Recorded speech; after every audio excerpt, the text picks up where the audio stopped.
بسم اللہ الرحمن الرحیم وبہ نستعین اما بعد اللہم لک الحمد حتی ترضى اللہم لک الحمد اذا رضیت اللہم لک الحمد بعد الرضا۔ حضرات محترم معزز سامعین، مدینہ منورہ کرۂ ارض کے اوپر ایک ایسی جگہ ہے جو دنیا کے کسی اور مقام کے اوپر آپ کو نہیں ملے گا۔ مدینہ منورہ جہاں پہ روضہ اقدس صلی اللہ علیہ وسلم ہے، آپ یہ سمجھ لیجئے کہ مدینہ منورہ رحمتوں کا خزانہ ہے، برکتوں کا گنجینہ ہے، انوارات الہی کا مرکز ہے، محبوب خدا کا مسکن ہے۔ کون سی جگہ؟ مدینہ منورہ۔ ذرا آپ دیکھنے کی کوشش کیجئے، جب سیدنا حضرت امام حسین رضی اللہ تعالی عنہ اپنے 72 خاندان کے ساتھ، جس میں 9 بیٹے حضرت علی رضی اللہ تعالی عنہ کے تھے، 3 بیٹے حضرت امام حسن رضی اللہ تعالی عنہ کے تھے، اور 3 بیٹے حضرت امام حسین رضی اللہ تعالی عنہ کے بھی تھے، یہ ایک چھوٹا سا قافلہ مدینہ چھوڑ رہے ہیں اور مدینہ سے مکہ المکرمہ کی طرف روانہ ہو رہے ہیں۔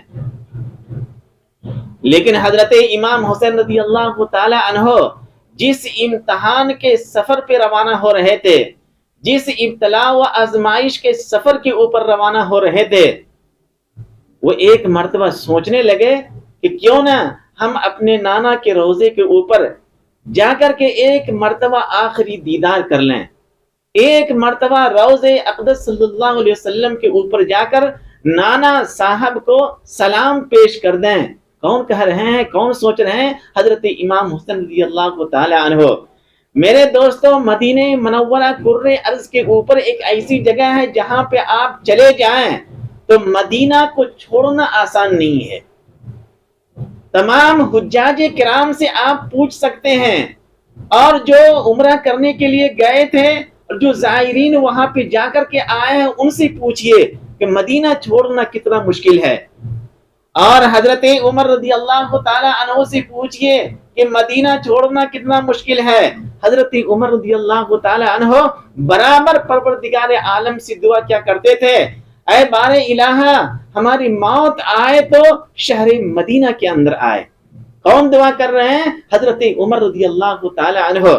حضرت عثمان غنی رضی اللہ تعالی عنہ کو جب بلوائیوں نے محصور کر دیا، نظریں بند کر دیا اور چاروں طرف سے گھیر لیا، پانی وغیرہ بند کر دیے گئے، اس موقع پر ملک شام سے صحابہ نے پیغام بھیجا کہ آپ ملک شام آ جائیں، ہم آپ سے وعدہ کرتے ہیں امن و امان کا اور پناہ دینے کا۔ حضرت عثمان غنی رضی اللہ تعالی عنہ نے فرمایا کہ دشمن میرے جسم کے ٹکڑے ٹکڑے کر دیں، میرے جسم کے ایک ٹکڑے نہیں، ہزاروں ٹکڑے کر دے، اور میرے جسم کے اوپر گھوڑے دوڑا دیں، اس کے باوجود شہر مدینہ کو چھوڑنا میرے لیے آسان نہیں ہے۔ میں چھوڑ نہیں سکتا شہر مدینہ کو، کہ روضے رسول میرے آنکھوں سے اوجھل ہو جائے، یہ مجھے منظور نہیں۔ کون کہہ رہے ہیں؟ حضرت عثمان غنی رضی اللہ تعالی عنہ۔ مدینہ وہ شہر ہے ہی، آپ سمجھ لیجئے کہ دنیا کے اندر ایک کرۂ ارض کے اوپر ایک جنت ہے۔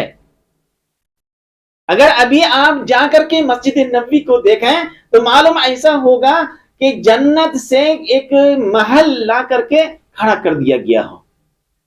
دیکھیں گے تو آپ دیکھتے رہ جائیں گے، روضے رسول کے اوپر نگاہ پڑے گی تو آپ دیکھتے ہی رہ جائیں گے۔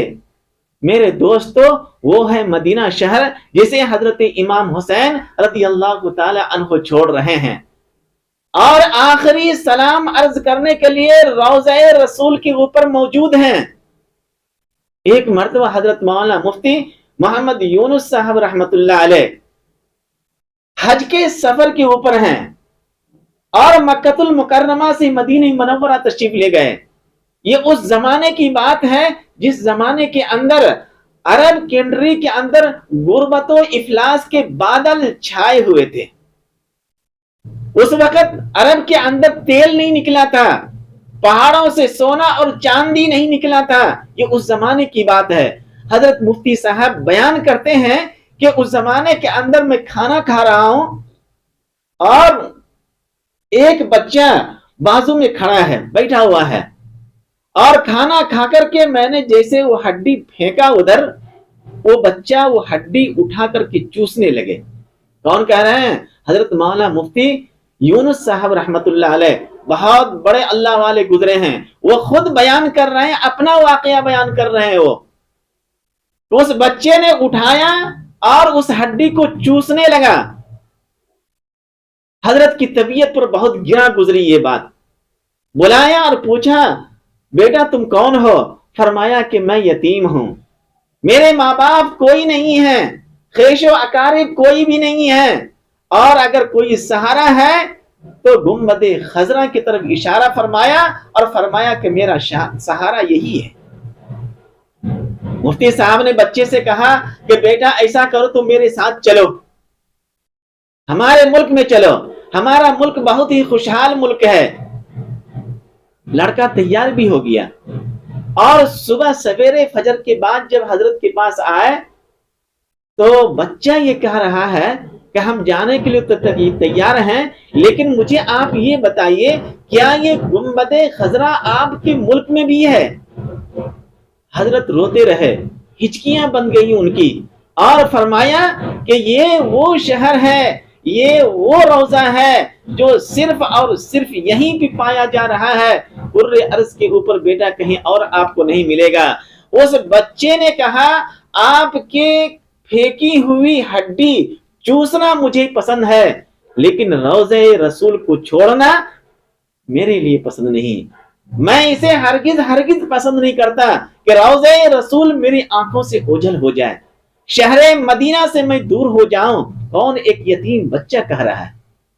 اب اندازہ لگا سکتے ہیں کہ شہر مدینہ کے کیا مقام ہے، کیا مرتبہ ہے، جہاں پہ انوارات الہی برستی رہتی ہے اور تا قیامت تک برستی رہے گی۔ کرۂ ارض کے اوپر اگر جنت کوئی جگہ ہے تو وہ شہر مدینہ ہے۔ آپ جائیے اور جا کر کے دیکھیے شہر مدینہ کو، جہاں پہ رحمتوں کا اگر کوئی خزانہ ہے تو وہ مدینہ شہر ہے، روضہ رسول صلی اللہ علیہ وسلم ہے۔ آپ جائیے وہاں پہ اور دعا کیجیے۔ آپ میرے محترم دوستو، مدینہ منورہ ایک ایسا شہر ہے جس شہر کے بارے میں اگر کوئی شخص کچھ بھی بولنے سے پہلے 1000 مرتبہ سوچے گا۔ وہ ایک مرتبہ ایک شخص عمرہ کرنے کے لیے گیا اور پہنچا مدینہ منورہ، اور ہوٹل میں کھانا کھا رہا ہے، اور کھانے کے درمیان دہی بھی ہے، اور فرمایا کہ مدینہ کا دہی بہت کھٹا ہے۔ غفلت میں کہہ دیا انہوں نے مدینہ کا دہی کھٹا ہے۔ جب رات میں سویا سرکار دو عالم صلی اللہ علیہ وسلم کی زیارت ہوئی اور فرمایا کہ تم روضہ رسول کے اوپر زیارت کرنے کے لیے آئے ہو، شہر مدینہ دیکھنے کے لیے آئے ہو، یا شہر مدینہ کی برائی کرنے کے لیے آئے ہو؟ فوری توبہ کر لو تم۔ وہ شخص حیران اور پریشان ہو کر کے بیدار ہوا اور ایک عالم صاحب سے رجوع کیا اور فرمایا کہ تم فوری چلے جاؤ احد کے پہاڑ کے اوپر جہاں حضرت حمزہ رضی اللہ تعالی عنہ کا مزار ہے، وہاں پہ گئے، ایک رات گزارا وہاں پہ۔ حضرت حمزہ رضی اللہ تعالی عنہ خواب میں آئے اور فرمایا کہ تم جتنا جلد ہو سکے شہر مدینہ چھوڑ دو، کیونکہ تم نے ایک ایسی حرکت کی ہے ممکن ہے کہ پروردگار عالم تمہارے ایمان کو سلب کر لے، چھین لے۔ میرے دوستو، اگر کبھی جانا ہو شہر مدینہ تو وہاں پہ کوئی ایسی حرکت نہ کریں جو اللہ اور اللہ کے رسول صلی اللہ علیہ وسلم کو ناپسند ہو۔ سرکار دو عالم صلی اللہ علیہ وسلم پسند نہیں فرمائیں گے کہ میرے شہر کو کوئی برا کہے۔ وہاں کے ہواؤں میں اللہ نے شفا رکھی ہے، وہاں کے مٹی کی ذروں کے اندر شفا ہے، وہاں کے پہاڑوں میں شفا ہے، وہاں کے جنگلات میں شفا ہے، وہاں کی جو کھجور ہے، کھجور کی جو گٹلی ہے، اللہ تبارک و تعالیٰ نے اس کے اندر بھی شفا رکھی ہے۔ ایسے شہر کو ذرا آپ چشمے تصور سے دیکھنے کی کوشش کیجئے کہ حضرت امام حسین رضی اللہ تعالی عنہ وہ شہر چھوڑ رہے ہیں، جبکہ شہر مدینہ کا مقام و مرتبہ حضرت امام حسین رضی اللہ تعالی عنہ کو معلوم ہے اور آل بیت کو معلوم ہے، حضرت امام حسین رضی اللہ تعالی عنہ کے خاندان کو معلوم ہے، اس کے باوجود شہر مدینہ کو چھوڑنے کے لیے تیار ہیں۔ کیوں چھوڑنے کے لیے تیار ہیں؟ حضرت امام حسین اور حضرت امام حسین رضی اللہ تعالی عنہ کے خاندان اور اہل بیت نے تا قیامت تک آنے والی نسلوں کو اور امت محمدیہ کو یہ پیغام دے دیا، ایک سبق دے دیا اور کہہ دیا کہ اگر نبی کے دین خطرے میں ہو، شریعت خطرے میں ہو، ایمان خطرے میں ہو، قرآن خطرے میں ہو، عدل و انصاف خطرے میں ہو، اسلامی قانون خطرے میں ہو، تو شہر مدینہ کو چھوڑنا بھی عبادت ہے۔ افسوس یہ ہے کہ آج ہم اپنے سماج اور معاشرے کے اندر محرم الحرام کے اندر ایسی خرافات اور ایسی حرکت کرتے ہیں کہ الامان والحفیظ، لگتا ہی نہیں کہ یہ لوگ اہل سنت والجماعت سے تعلق رکھتا ہے یا یہ لوگ رافضی ہیں یا شیعہ ہیں۔ میرے دوستو، ہم لوگ اہل سنت والجماعت ہیں، کوئی ایسی حرکت نہ کریں محرم الحرام کے اندر جو اللہ اور اللہ کے رسول صلی اللہ علیہ وسلم کو ناپسند ہو، اور نماز و روزہ کا اہتمام کیجئے، قرآن پڑھنے کا اہتمام کیجئے اور اس کو پڑھ کر کے بخشنے کی کوشش کیجئے، اور کوئی ایسی رسم و رواج سے اپنے آپ کو دور رکھیے اور رسم و رواج کو چھوڑ دیجئے، گناہوں سے آپ الگ ہو جائیں، تقوی اختیار کرنے کی کوشش کریں، اور جب کبھی بھی نبی کا دین خطرے میں ہو تو اپنے آپ کو تیار رکھیں، جس طرح حضرت امام حسین رضی اللہ تعالی عنہ اپنے پورے خاندان کے ساتھ جب نبی کا دین خطرے میں آیا تو اپنے آپ کو مدینہ چھوڑنا آسان سمجھا اور کہہ دیا کہ اس وقت ایسے موقع کے اوپر مدینہ چھوڑنا عین عبادت ہے۔ تو دوستو، دعا ہے کہ اللہ تعالی ہم لوگوں کو کہنے سننے سے زیادہ عمل کرنے کی توفیق عطا فرماوے، آمین۔